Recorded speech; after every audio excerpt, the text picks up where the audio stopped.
go'yo.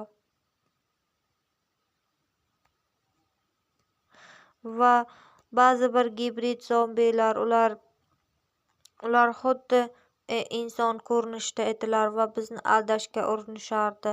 Ular bizning sfera qobiqlarimizdan kira olmasdilar, biroq o'zlarini inson ko'rinishida ko'rsatishib bizni aldashga juda qattiq kirishishgan edi.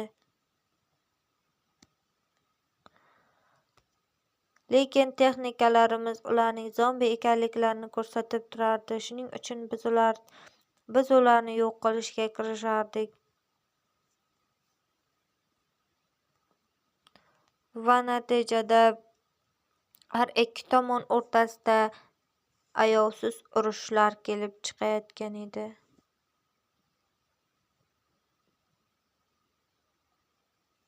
Ular turli xil hiylalardan foydalanishga ham aqli yetadigan bo'lib qolgan ekanlar oxirgi yillar davomida.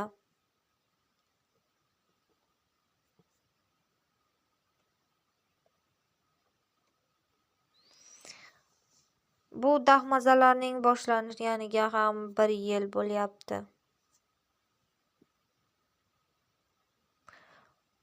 Odamlar tobora kamayib bormoqda edilar. Endilikda tentak zombilar butunlay yo'qolib ketgan edilar.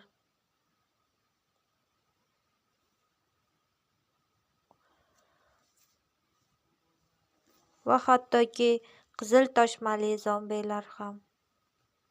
Endi faqatgina biz uchun xavfli bo'layotgani hayvon zombilar va onda-sonda bizga ko'rinib qoladigan gibrid zombilar edilar.